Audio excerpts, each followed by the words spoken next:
Hi friends, this is probability and stochastic process.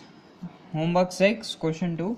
I'm Smith Patel, and the second question has we have the given joint density function, something like this, and it says that the first question says that we need to find A such that the given density function, given joint density, is a valid function. So we know that for any given density function, for any given joint density function to be a valid, its integration over the entire plane has to be 1. So let's try to integrate this. So we need to find the limits of this function, and the limits of this function, now this function is something like we have the cubical type. Now this is the front part, and it goes from, so the y limit for y would be something like this, y running from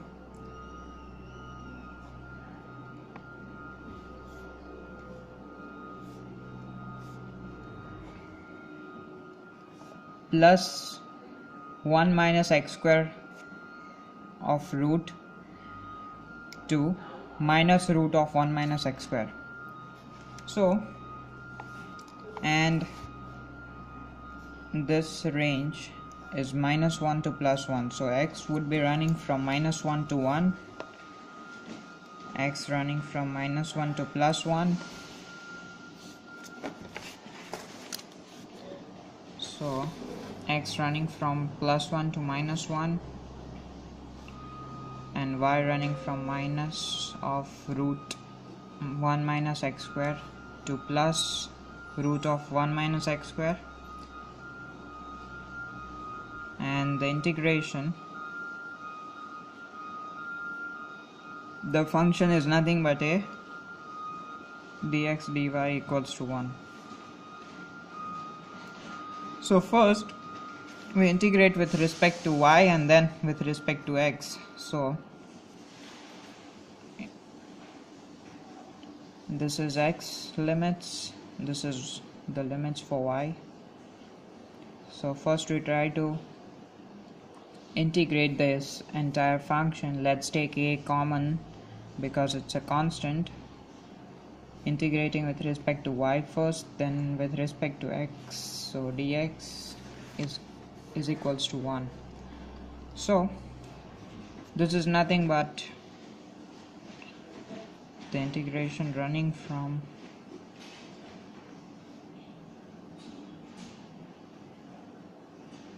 one over a. Now here we need to suppose, in order to make the calculations easier, we take, let x is equals to sine theta. So dx is equals to cos theta d theta, and the limits would change. Now what is, when x is equals to 1, sine theta is 1, so theta will be minus pi by 2 to plus pi by 2 into 2 root over 1 minus sine square theta cos theta d theta is equals to 1 over a. Now again 2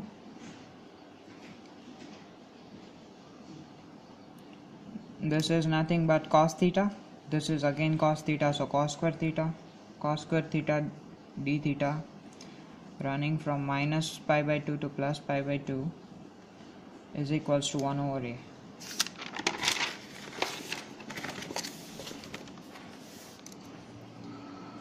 So we already know that cos square theta is nothing but 1 by 2 plus cos 2 theta by 2 d theta is equals to, here we have 2, is equals to 1 over a.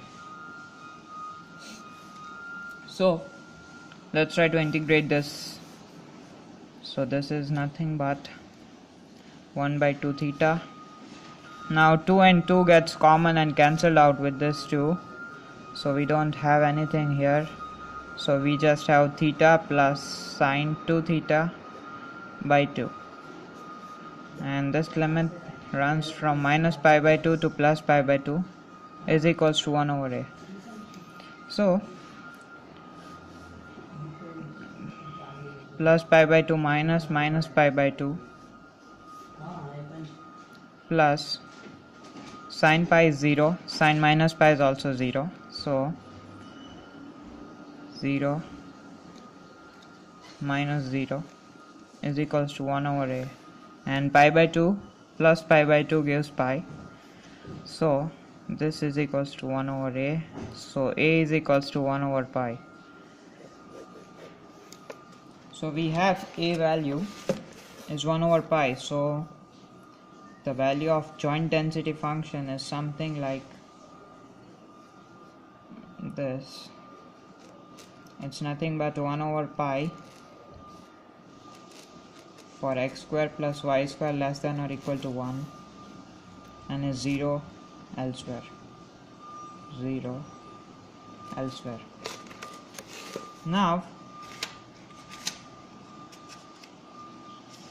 the second part of the question, we need to find the expected values and the conditional expected values.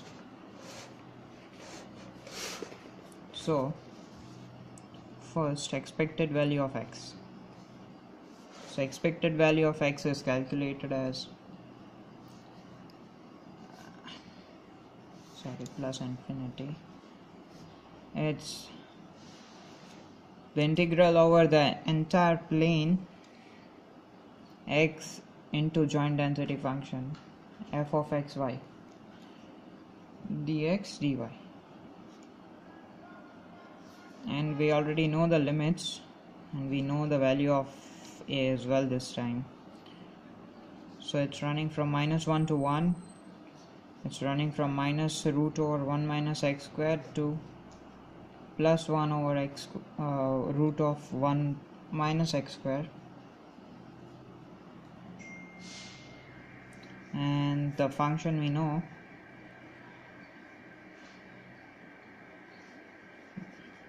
this is x here. We take it common because we are integrating with respect to y this time, and then we'll integrate it with respect to x.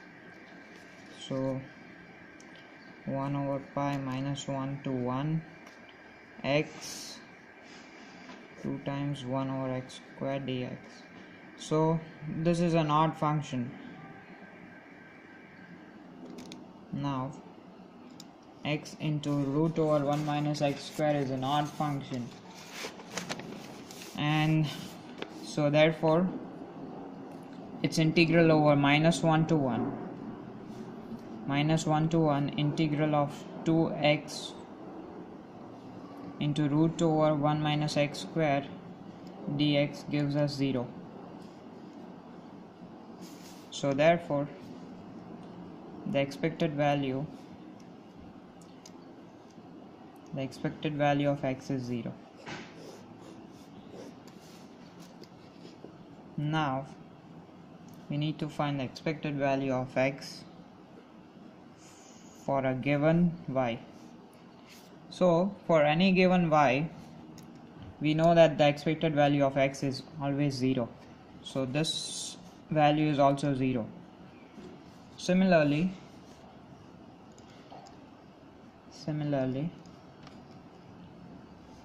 the expected value of x for a random variable y, that is also going to be 0 for every x.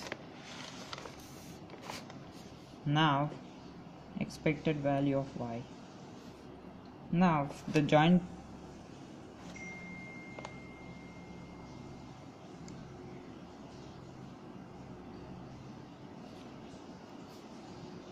now this function y, we know that the y is going to be a symmetric function over, it's a uniform variable over the range.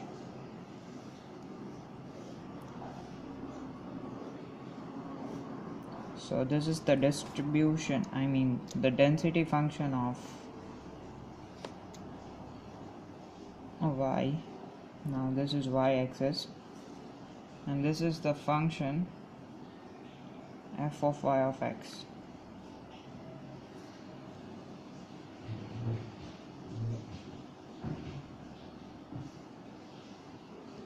Now this is the amplitude value. Now we can see that due to the symmetric property, when we integrate it from -1 to 1, when we integrate it from minus root of 1 minus x squared to plus root over 1 minus x squared, it's going to be 0 because this value and this value is going to cancel each other because of the symmetric property. Due to the symmetric nature, the expected value of y is going to be 0. So the expected value of y for any given x is also 0, and similarly the value of random variable y for a random variable x is also 0. Now let's try to see that whether x and y are correlated or uncorrelated. So we need to prove or disprove that x and y are uncorrelated. Now to prove that x and y are uncorrelated, we need to show this: expected value of x into y is equals to expected value of x into expected value of y. So here we can see that this condition is easily satisfied because all the values are 0. So the above condition is satisfied here. So we can say that here x and y are uncorrelated because it satisfies the condition. It satisfies the condition for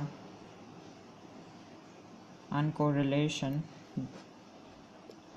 which is this condition: e of xy is equals to e of x into e of y. So they are uncorrelated. So this was question 2 of homework 6. Thank you.